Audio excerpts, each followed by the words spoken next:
Hey, what's going on? This is Doug Cunnington here, and today we're going to talk about what everyone's so excited about, ChatGPT. We're going to play with the tool. We're going to do it live. Hopefully, the server load is going to be appropriate, so we'll be able to, get responses in a reasonable amount of time. Let me know in the chat if you could hear me. I just was able to hear myself, so that's a good sign. But always good to confirm in the chat. If you do have the opportunity, hit the thumbs up, whether you're watching live or the replay later. That'll help other people find it.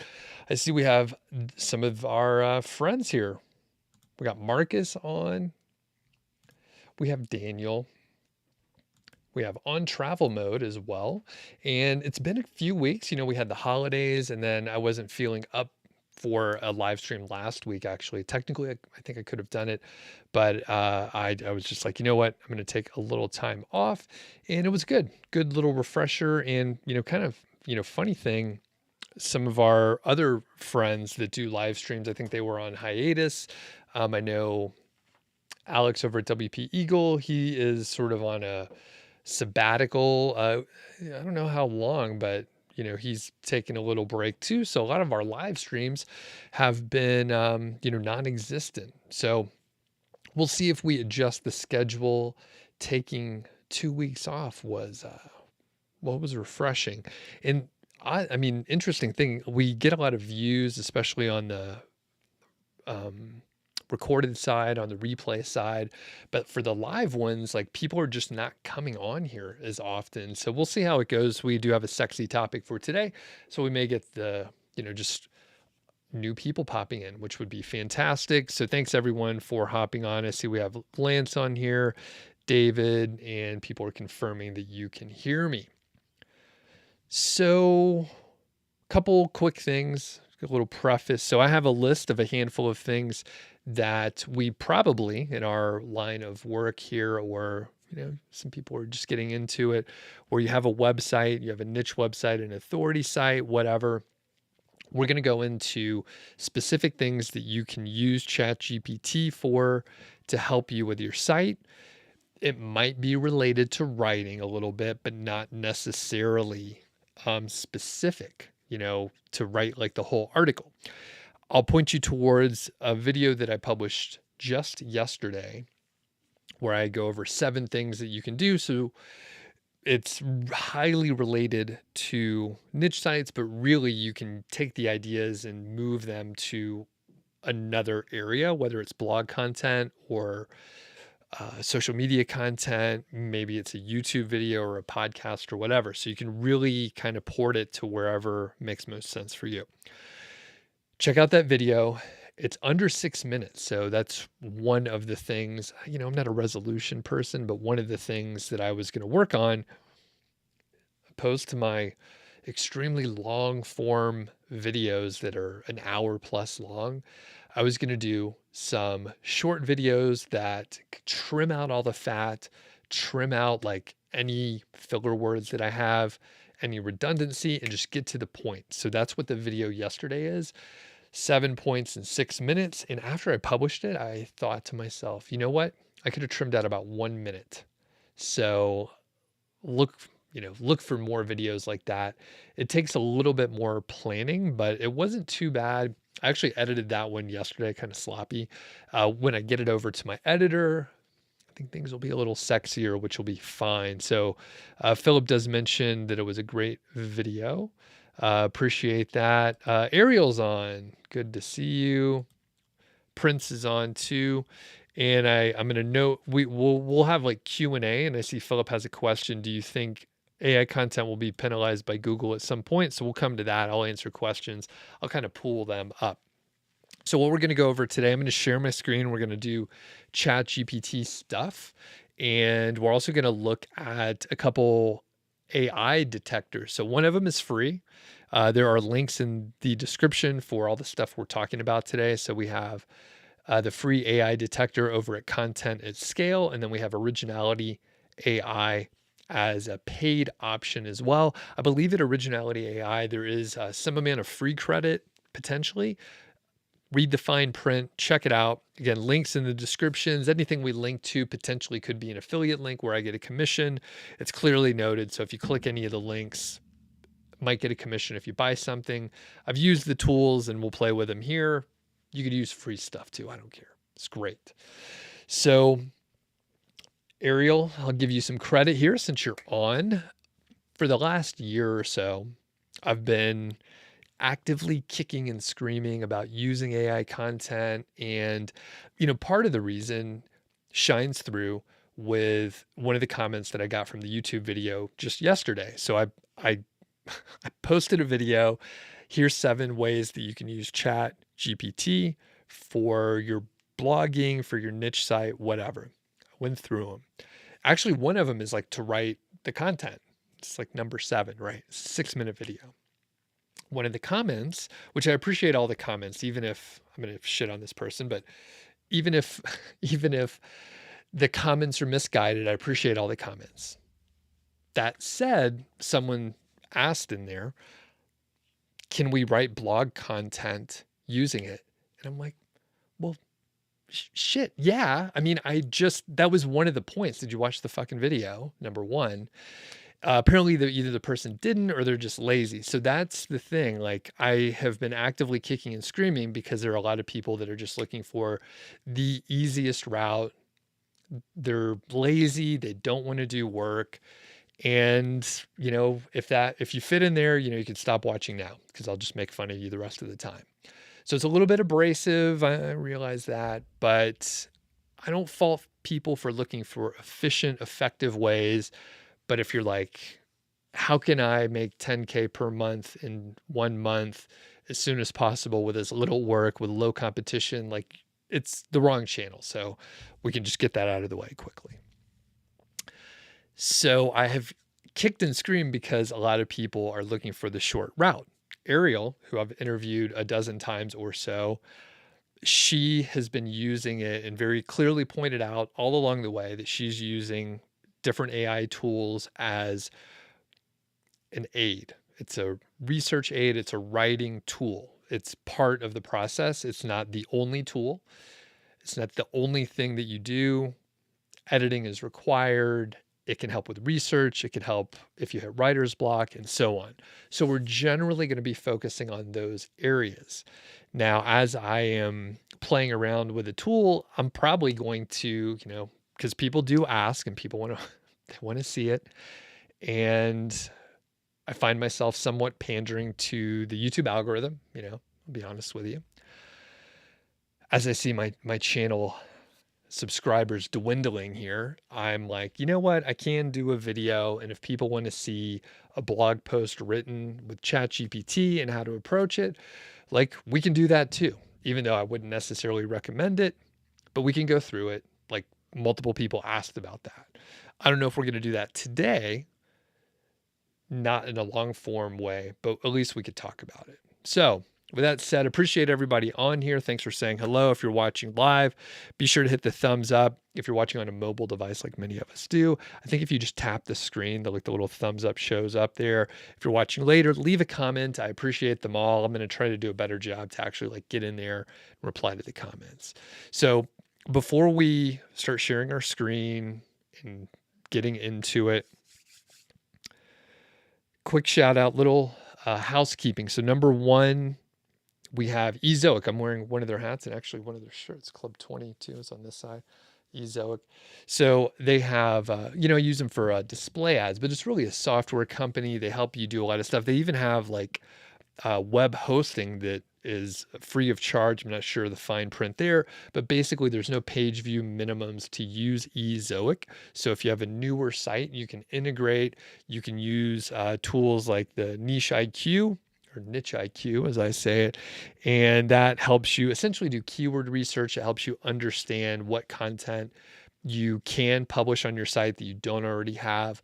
You can sort it. There's some mechanisms in there so you have an understanding of the popularity, like the keyword search volume, the competition, the potential traffic that you might get, so you can really dial in the analytics and the metrics and understand, all right, if I publish this, here's a potential traffic and here is potentially how much I can earn. And then you understand how much you're earning from various pages on your site. So thanks to Ezoic. The other is Odys, that's odys.global, the source for premium age domains. And I actually have a pre-recorded spot, which I do that from time to time, and that lets me rest my voice about halfway through here. So as a show of hands, metaphorically speaking, can you let me know in the chat or in the comments if you've used ChatGPT and what you used it for? I can use some extra ideas as well. So with that said, we got the couple people that we that are sponsoring, Ezoic and Odys, and let's start sharing our screen here. So we're over here. So first off, we have a free AI detector over at Content at Scale. So we'll test that out for sure. There's a link in the description and you could go over and use that tool. The other is originality.ai, which I interviewed one of the founders over there, and that is John Gillum. That interview came out just yesterday. I've been on a tear, just publishing tons. I may even get into shorts. Again, I find myself occasionally pandering to the YouTube algorithm, but I'll come to that if we run out of questions to answer. I can talk about that a little bit. And of course, we have ChatGPT over here. You can see I've been playing around just with different stuff, and we're gonna get into some specifics. So we're focusing on using ChatGPT for niche sites, for blogging, and just in general. So the example that I gave yesterday in the video, which I encourage people to check it out, is bullet journaling. So that was kind of a cool one, something that I'm a little bit into now. And I'm a big, I love carbs. All right. So stick with me here for a second. I love carbs. I love bread. And when I grew up, I don't know what the 4 food groups or the food pyramid or whatever we're dealing with. I think it's still a food pyramid, but they were like, eat bread, eat all the grains and carbs you can get your fucking hands on, which is terrible advice. I try to stay away from them, but turns out I love it. Pasta, potatoes, bread. I could eat like a whole loaf of bread. Those restaurants where they keep bringing you more and more bread. Love those as a kid. All that to say, I try to stay away from it, but it's hard. And a few years ago, I got really into like baking bread, like sourdough bread and stuff. And this was probably it's like 15 years ago. I got into like baking bread, long before the pandemic and the sourdough renaissance that we're seeing. But I was like, maybe about sourdough. And there's a bunch of different sites about sourdough and YouTube channels and whatever. So we'll ask about sourdough. Like I said, hopefully this will work. I'm just going to reload it and make sure that we're good to go here. Sometimes it dies. So I'll say, what are some, we're going to start with like figuring out a domain name. So what are some catchy domain names about baking sourdough bread? And we could say some, but let's give us 15. So we want some to choose from. So I did this yesterday, and the thing is, it can give you some ideas, which is cool, but ChatGPT doesn't go and check to see if these are taken. So some of these might be taken. So you have to go over to a tool. I use Namecheap because it's pretty inexpensive. So Namecheap or any other domain registration can tell you if these are taken or not. So you could see, even if we don't want to use these specifically, which I got to be honest, many of these are quite good. So sourdough artisans, sourdough baker's paradise, sourdough bread bakers. Some of these are probably taken, the art of sourdough. So some of them are pretty cool, and I would potentially, check these out. So that's right off the bat. And this is one of the things like people get kind of bogged down and they're like, I'm not really sure like what domain name to use. So even if you don't use one of these directly, you can kind of mix and match these. So if one's taken, maybe you change it to sourdough bread savvy or something like that, right? So you can mix and match and you end up with a a greater combination. So one trick you can do, especially if you're getting a list like this, you can say, give me 10 more. And it remembers the previous chat, fingers crossed. So one thing with ChatGPT, because of the popularity and the fact that it's free during the beta period right now, the server load is a little bit high. So you may end up in a situation where it crashes, especially if you're getting like a really long piece of text back. Like if you're asking for something kind of long to be rewritten, you may run into some issues there. But right now it's free, so everybody's signing up and checking it out. I will give a plug for just OpenAI in general. And again, shout out to Ariel Phoenix, who's in the chat. I've done a ton of interviews with her.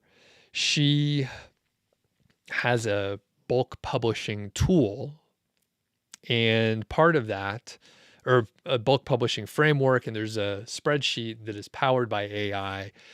Basically, it has API calls over to OpenAI. So I had to sign up for OpenAI. And the thing is, the interface to OpenAI is pretty good. It's not that bad. There's some, more technical looking things. It's not as user friendly as something like Jasper, but it's pretty good. And the thing is, it's much cheaper than a tool like Jasper or many of the other AI tools out there. So we got 10 more right here. And before I go on, I did ask a couple people about how they use ChatGPT. So quick note. So Dennis says, if you use ChatGPT or any other AI to write a full article without editing and then post, you're putting yourself at risk for a future penalty from Google, which, I mean, that is true. I think more so, and I'll back into the full context. I think more so you're potentially writing like a highly derivative, or you're publishing a highly derivative article that doesn't have a lot of like authenticity, and probably not that great. It's probably not that great of an article. The reality is, if you're getting like if you're publishing online and you're getting traffic from Google, you're at risk for a future update from Google, because I know, dozens of people, or at least a dozen people, who wrote all the content themselves. They haven't done anything unusual, no link building. They wrote everything. They have original images. They also got hit by updates. So even if you're doing everything right, you're not immune from Google. Sure, there's risk levels and risk tolerance, but I would say, even if you're doing everything that Google tells you to do, it doesn't mean you're safe. And that is one of the, less talked about things in this industry, but it's just the reality. Like Google, these updates have been just bananas and not that great recently. Daniel says, and if you disagree or you have other thoughts on it, let me know. And actually, I'll hop over to Philip's question in just a second. Daniel says that you use ChatGPT for editing and revising text to improve its structure and clarity, specifically for formatting and rewording the ideas to convey them more effectively. Nice. It sounds like you used ChatGPT for that message. Pretty strong. Okay. Philip says, do I think AI content will be penalized by Google at some point? Potentially. I think like the poorly written content.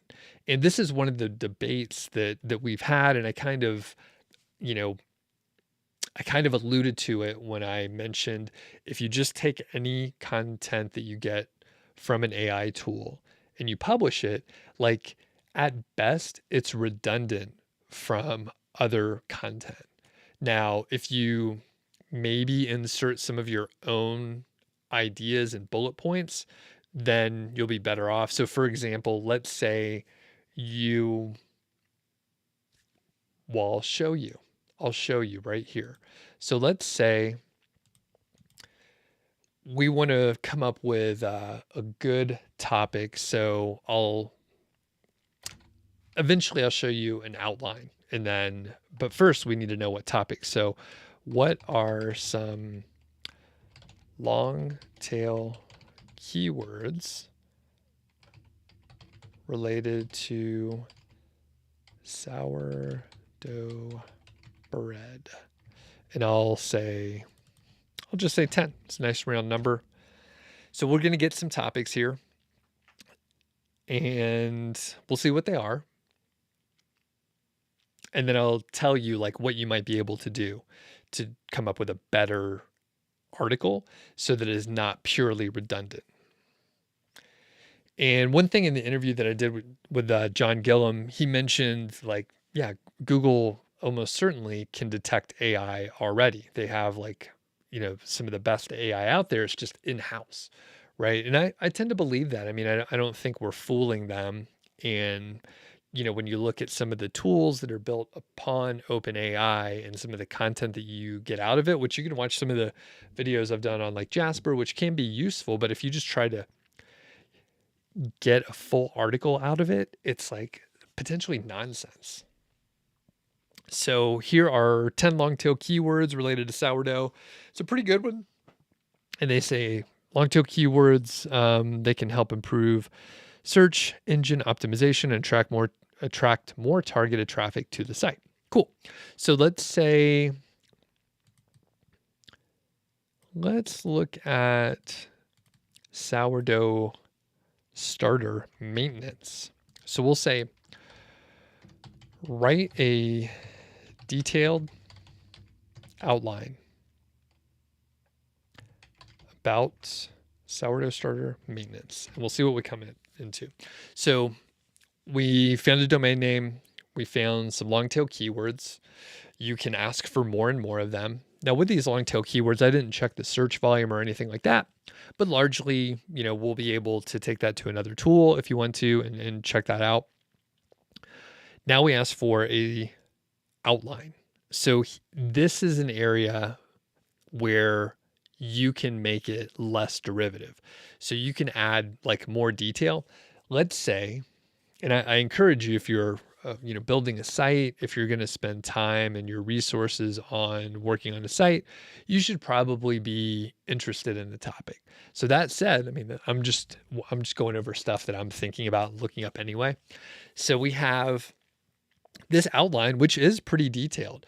The thing is, because I have like some knowledge, I can go in and fill in more details. So we have all these different, sections here. The spacing is a little bit off. I could probably ask ChatGPT to improve the spacing with with a hierarchy. I won't do that here just in case it doesn't do a good job. But we have all these details. Actually, yeah. Can you rewrite the outline with better formatting and spacing to indicate the hierarchy? All right, let's see if it'll do a better job. It looks like not. We'll see. It's just maybe that's a little bit better. But anyway, the point is you could hop into the outline and then add another section. You can add more details. You can add here's a great example, right? So Google wants like authentic real life experiences. For each one of these sections, I could go in there and put a personal story, a little personal anecdote in there that I've experienced or that I have heard about or something like that. And I don't have to phrase it like I went through it. I could say, oh, I heard a story about blah from this expert that I read a book from, right? So you could use stories. And the thing is, people may be thinking, hey, that doesn't seem authentic. I'm reading or I'm listening to a book right now, which it's been recommended a ton. It's very popular. It's called Atomic Habits by James Clear. And the thing is, I haven't read it because I kind of got away from the self-improvement and productivity books. And I read The Power of Habit years ago. And I read several other books where I realized many of these books are just referencing the same studies. It's just kind of regurgitated over and over again. And I think James Clear's book is very good, but I'm literally hearing the same psychological studies that have been mentioned in other books already, which they were already referenced many times before. So I know, Charles Duhigg in The Power of Habit, like it wasn't the first time the studies were referenced in his book, but that's the first time I saw it. And I think what Atomic Habits does do is it brings together like the compound effect, um, Power of Habit, probably like three or four other related books and kind of mashes them together. And it goes through James Clear's story. But again, I'm hearing the same studies and stories over and over again. And in Atomic Habits, James actually references the power of habit multiple times and like here's what was said and I'm adding this little layer. So all that to say, if you had personal stories to add into the outline, so we have a good outline here, pretty detailed, we could potentially, add our own little stories in there and that would make it a little bit more clear, maybe a little bit more detailed, and that's totally fine. That would work and we don't have to be like ashamed of not having like our own original story. You read something and maybe someone else didn't know it yet. And that is totally okay. So, I wonder where we take it from here. So there's a couple, we got some keyword ideas, we got the outline, and one thing that we can do is come up with ways to improve existing content. So we can say like, what are frequently asked questions related to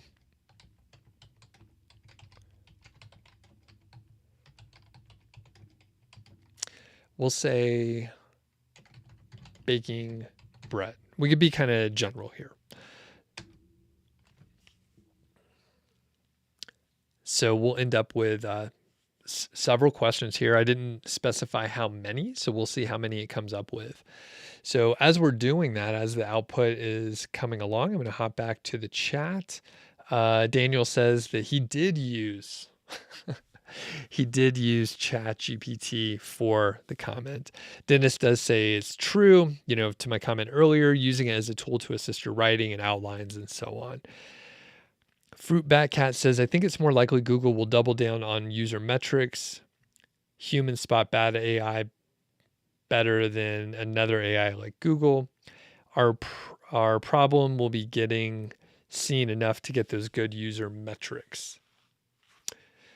Potentially, yeah, it remains to be seen. I mean, a lot of the debate, people are asking like if an AI tool can provide a good answer to a question and solve the user's problem, does Google really care about that? Does the visitor actually care? Probably not. I mean, I think the people just want the most convenient, easy answer.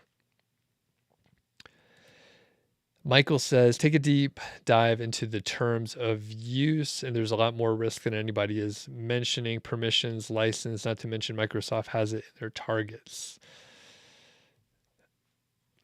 With the permissions and licensing, interesting. Yeah, I've heard, especially on the image side, that it's a little more complicated, especially where, the AI tools are just like consuming content from artists and then like just repackaging it, and it can still be like super highly derivative of the original and not really adding that much more. So, and Kuldeep says, how to use it in YouTube. What do you mean? What problem do you have on YouTube? And I will mention that the ideas that we're using here, like basically all the stuff that we've just done, long tail keywords, the FAQs, an outline, like you can use that verbatim for YouTube, for podcast. If you're preparing a script for YouTube, you do the same thing. So let's say you can say, like, write a script for a, we'll say 4-minute YouTube video about sourdough bread starter maintenance. And we could say use a friendly and casual tone. So here's what you would do for using it in YouTube. And, you would fill in some of the specifics here. If you wanted to, right, you can create sort of like a template, like a formula for the prompts, which I have thought about actually, putting that together for, kind of what we're going over here. So you get good responses. Back to the chat. So Molsk says, I like Atomic Habits better because Power of Habit is more story-based, while Atomic Habits is much more actionable points. That is an excellent point. What I do like with the Power of Habit is in the back of the book, there's like a 10-page or so implementation guide, and it's pretty actionable, and it's, kind of stands alone. But you're right. Yeah, I think Atomic Habits did have more actionable points. And the thing is, it depends on like where when I read it in my life. So I was reading all these self-improvement books years ago, and not that I have like everything figured out or anything, but I like changed specific habits that I wanted. And I have a good understanding on my habit cues and triggers and some of those details. So when I want to change a habit, I know to look at, 2 or 3 areas where I can change how I'm doing things a little bit. And so the actionable part doesn't really matter to me that much because I already figured out how to change my habits pretty effectively most of the time, not always. Okay. So here we have some output. It gave us, pretty good little, I don't know if that would take 4 minutes to read, but that seems, reasonable to me. So what I'm going to do now that we have some output, I'm going to take it over to number 1, our free AI detector. There's a link in the description. This is over at Content at Scale. You just paste it in. It'll look at 2,500 characters, and we'll check for AI. So there are 2,800 characters. So it says it's obviously AI. Now, does that matter for a YouTube video? I would say probably not. I don't think it matters. I don't think it really matters. And then we go over to originality.ai. So this also checks for plagiarism as well. So I'm going to paste it in here, and it's going to cost me 10 credits. So let's see what we have. Now, Originality AI is paid. So conceivably, it'll work better. But in this case, we have a 99% score of AI with 9% plagiarism. And this is where, it's pretty valuable to have the plagiarism check. And if you have, a team of writers, if you have an agency, it is probably really important to use a tool like Originality AI to make sure your content is, original. They're not using AI, or at least it's disclosed. And another big thing, if you're looking to buy a site, it is probably one of the due diligence things that you need to add to your list. You need to make sure it's not plagiarized. You need to double check. Does it, pass the AI test? If it doesn't, maybe that's okay. Maybe you don't care, but you need to know about it. And if the owner of the site says, yes, it's AI this level, they can disclose it to you, right? And then it's part of a, trust thing, right? So if they tell you, hey, it's AI partially or whatever, then And if they tell you, no, it's 100% written by me, I wrote the whole thing, and then you check with like a tool like Originality AI, and you see that it's not, and it doesn't pass the plagiarism check, then maybe you should walk because maybe they're not being um, honest about it. Okay, as we hop back to the chat here, we'll answer some questions, and then we'll start sharing again here. So Brian says, I've always wondered if ChatGPT content is original or it's pulling bits and pieces from other content online. I think largely, so I'm talking out of my ass here just a little bit, but it's from what I understand, it's a predictive model. So like the likelihood of the next word being X. So it's a predictive model based on other content out there. That said,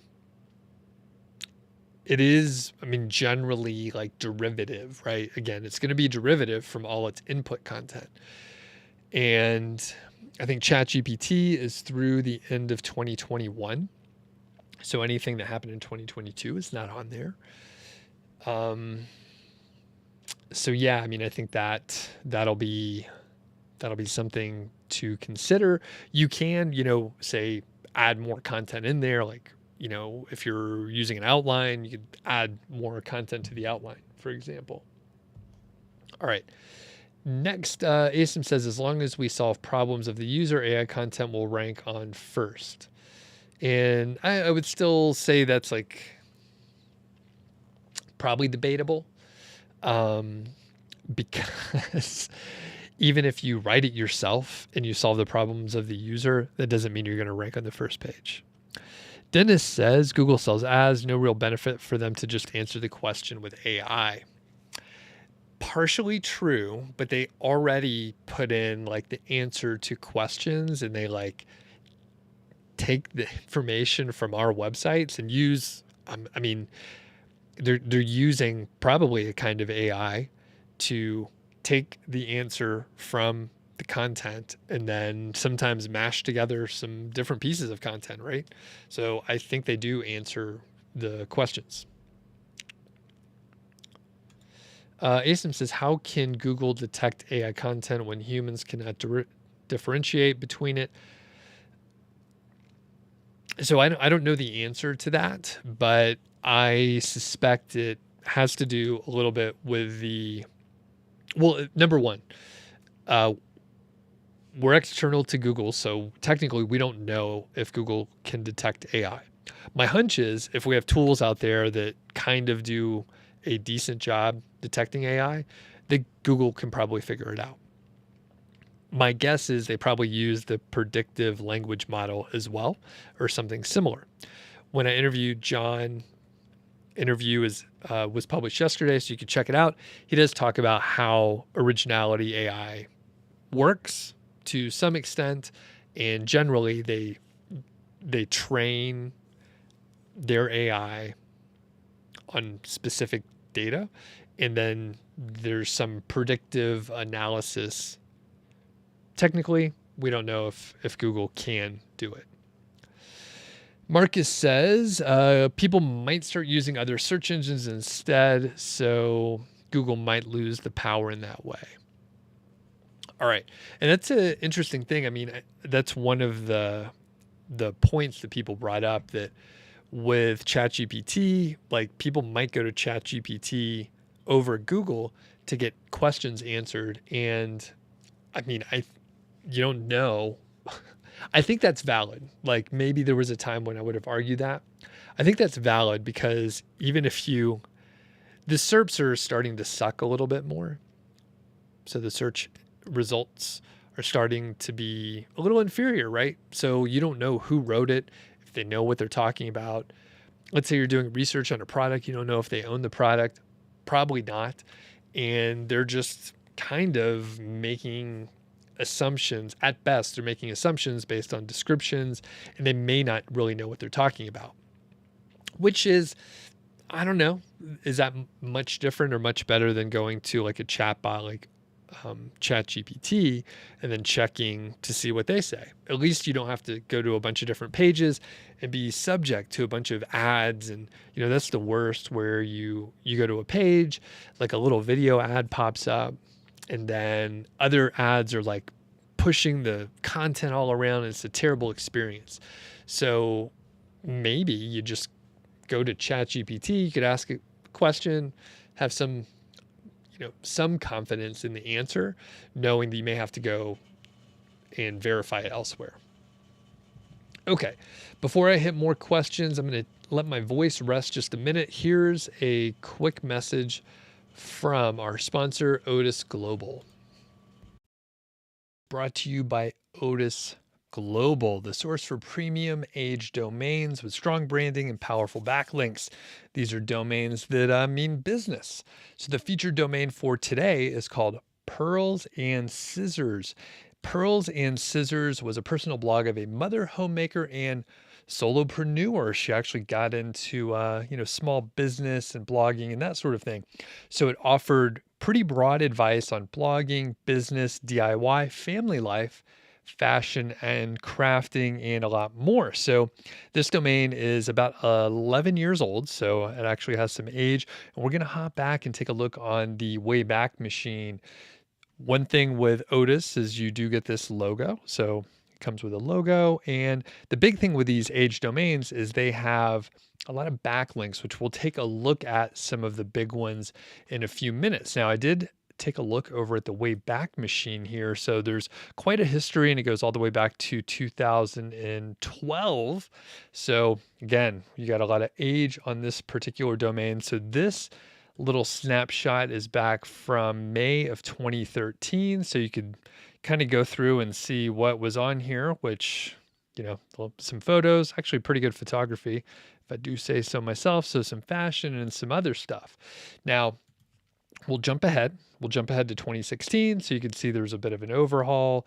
A lot of images on here, very image feature rich, and quilting. Like I said, there's DIY kind of stuff on here, and you could peruse and see what's out there.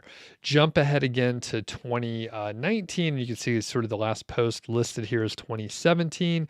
And again, a lot of photos. I'm not going to stick around too much because there's a lot of kids on here and stuff like that.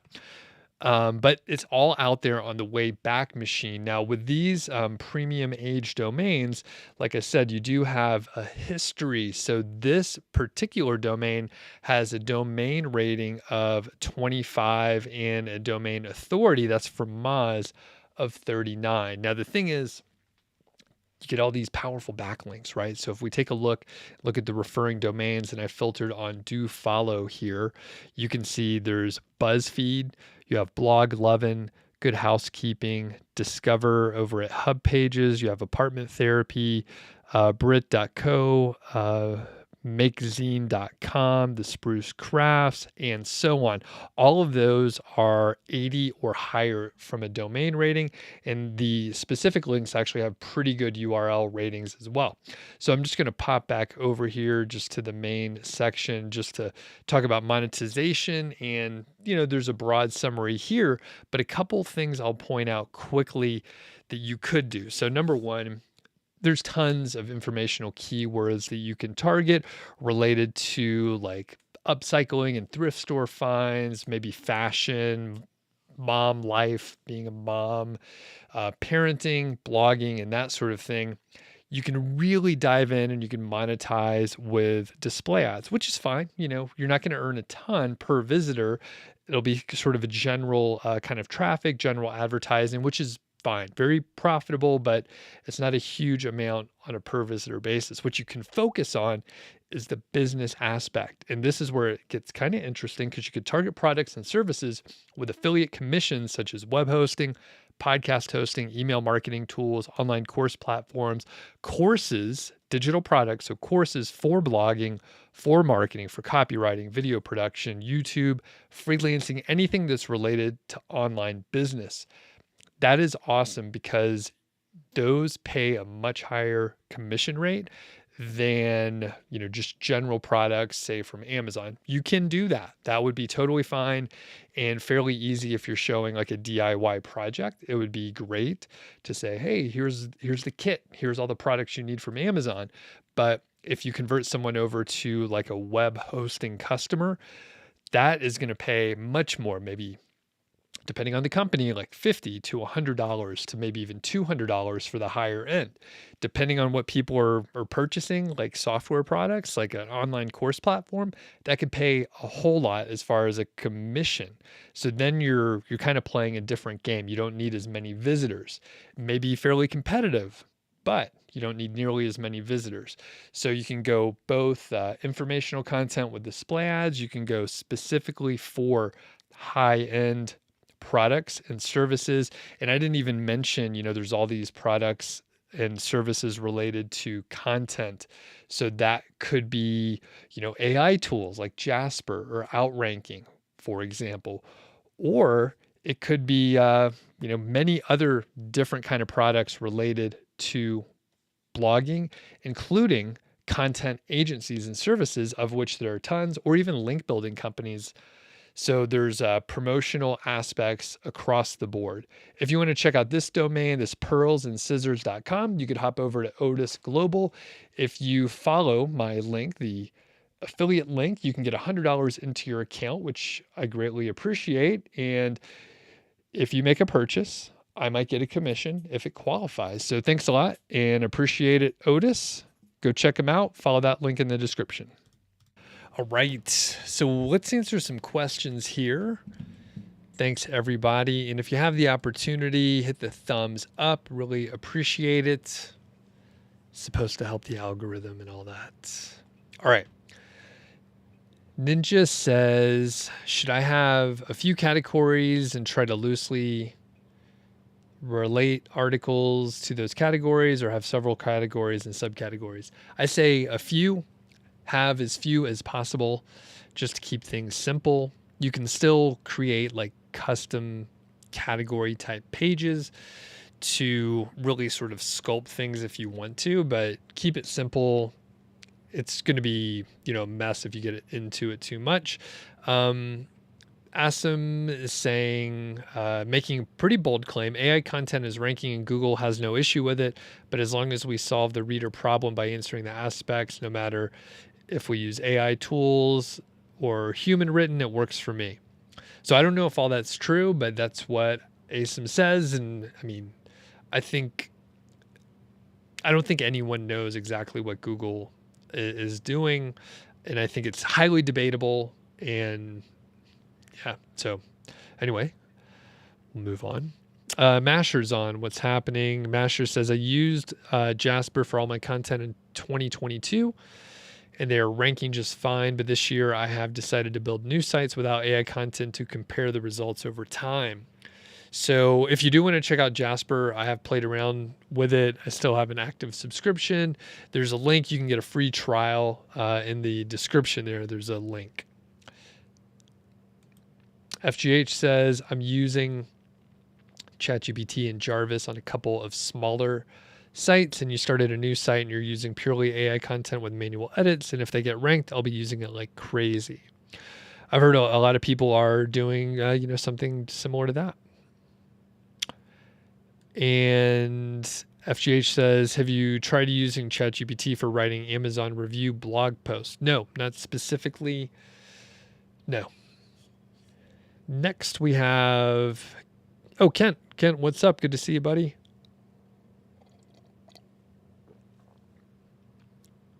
Floor says frequency penalty equals 2, presence penalty equals 1. I don't know what that means.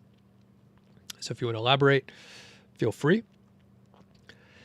FGH says, can I ask if you used it to write product reviews or blog posts or an informative blog post?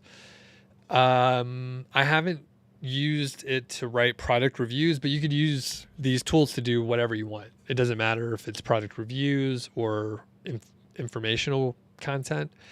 The tool doesn't care. So you can do whatever you want with the tools. It's completely agnostic. So let's hop back over and we'll go for a few more minutes here. So we have, this content, which was a YouTube script that we asked for, which again, like if you're creating a YouTube video or a podcast, does it really matter if it's detectable as AI? I mean, you're going to probably put this in your own words anyway. Probably doesn't matter at all.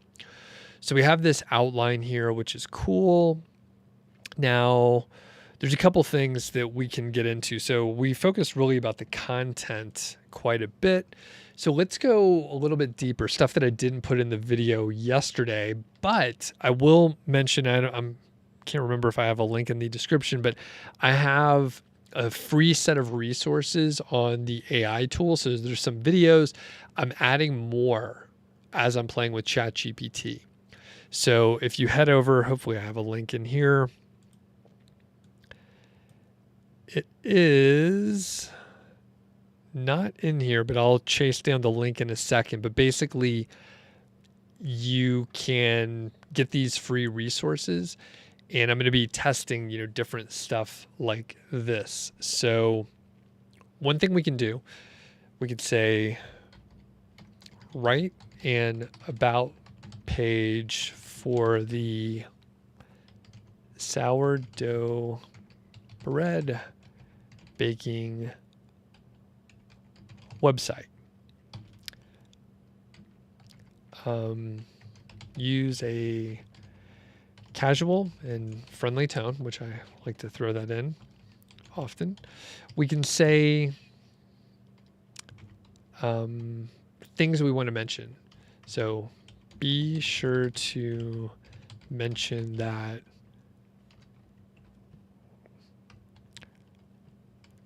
I love bread. I started baking 15 years ago. I'm going to make one up. I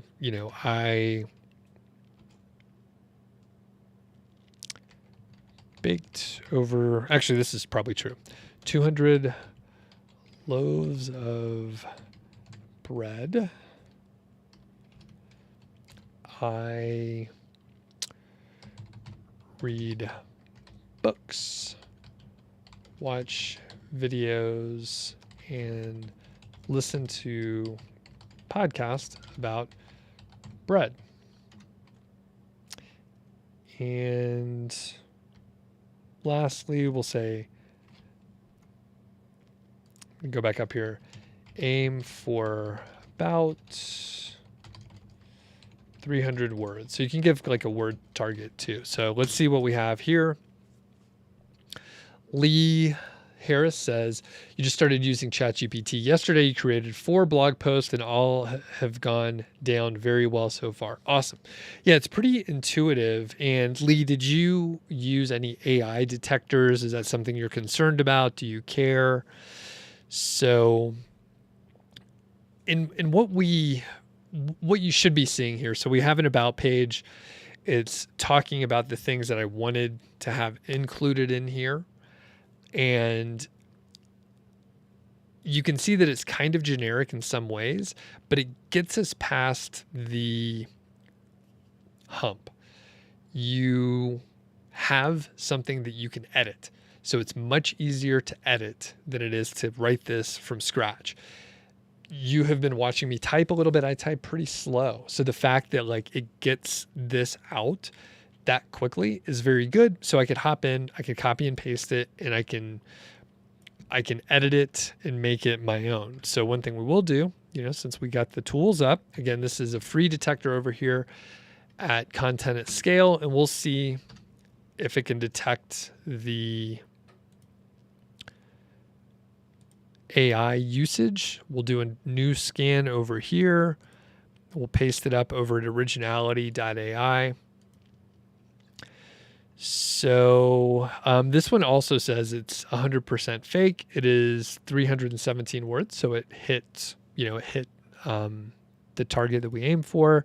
And it does say that it is AI and no plagiarism detected. So that's probably the most important part. So let's do this also. So we can say rewrite the last response so that it's not typical of AI content. And we'll just say, I want it to not be detectable.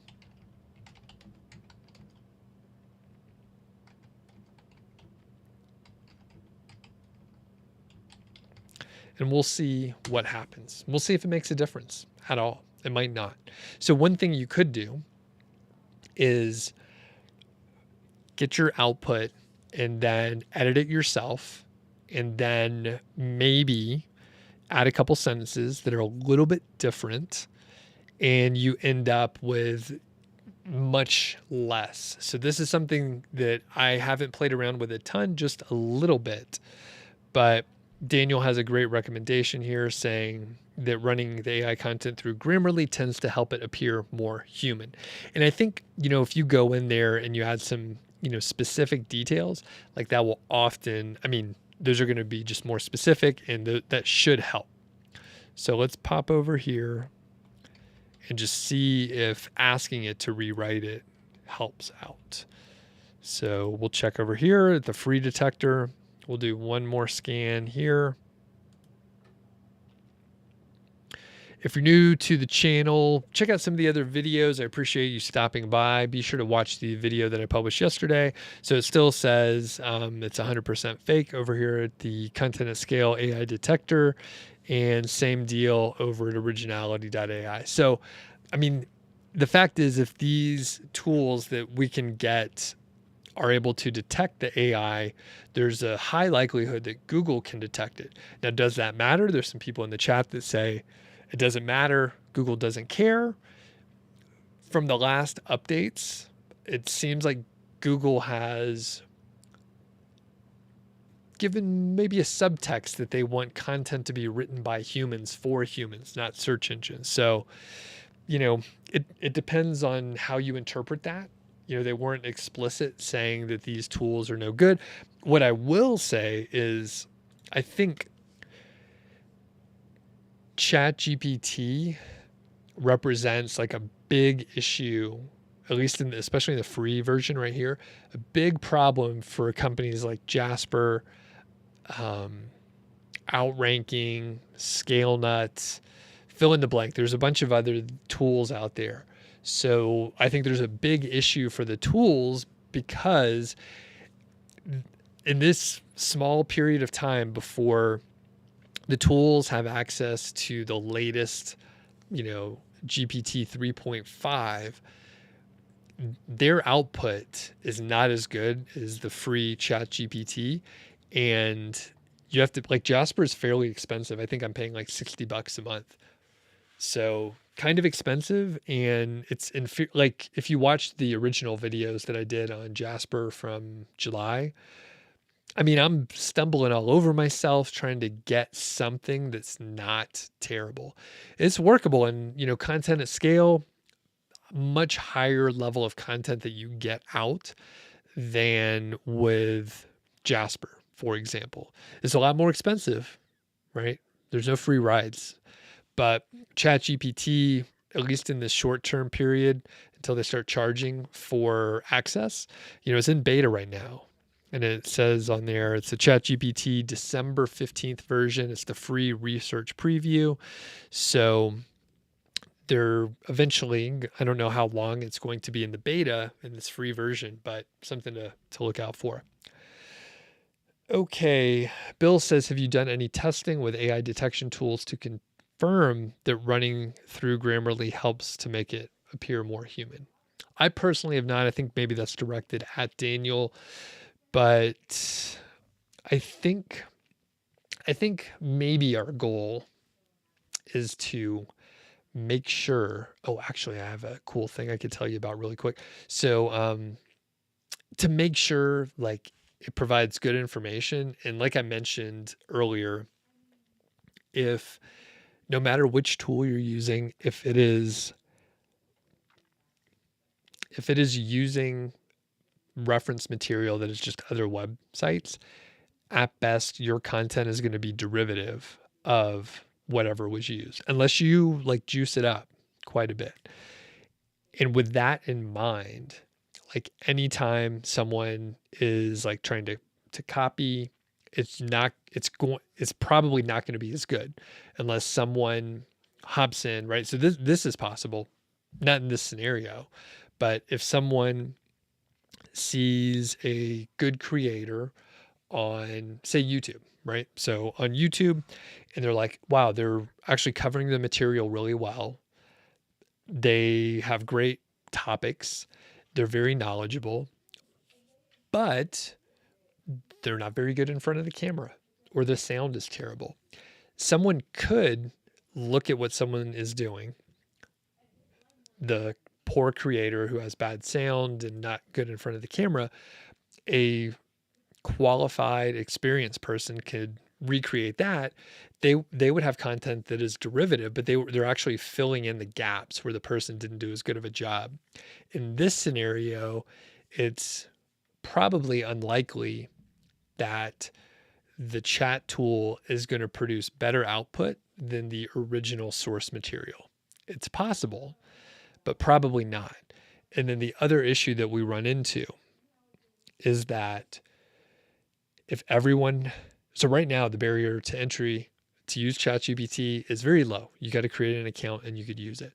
The problem you run into is if everybody does the same thing and it's very easy for everyone to do, then you have a new bar that you have to cross. If everyone is equal, if everyone's putting out the same kind of content, the same level of quality, derivative on other stuff, even if it was better, everyone has the same access to the same tool. So how do you differentiate? You'll have to figure that out. Okay. So as we finish up, if you're new to the channel, look at the other videos, check out the one from yesterday, like the video if you can, subscribe if you dig it. And there's sponsors, check out Ezoic, check out Odys.global. They have age domains, which help you rank faster. A quick note, Bill asked about using Grammarly, and Daniel says that I fact check, I run it through Grammarly, and so on. Okay, cool. So be sure to tune in for other videos. I may even play with shorts just a little bit.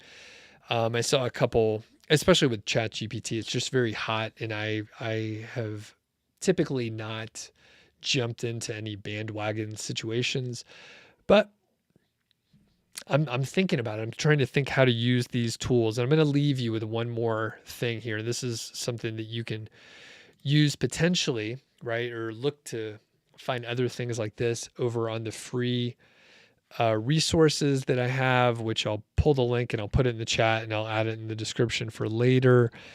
And that is, give me 1 second here. So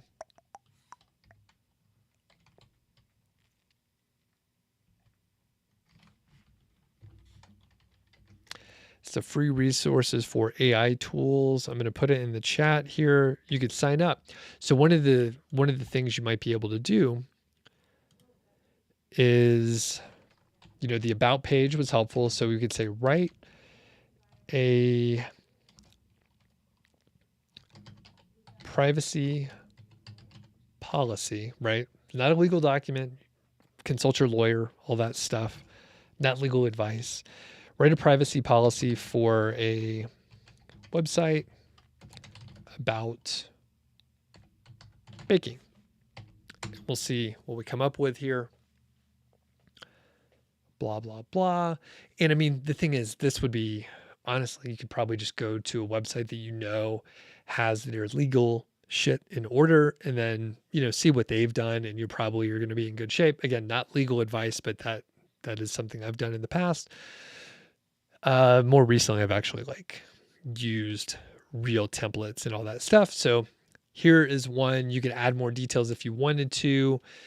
And this is essentially it. So in the past, you used to have to hunt around. You can, look at different template creators and privacy policy creators, but this would be something where you could use it. And that's the kind of stuff that you could find over at that free resource that I mentioned.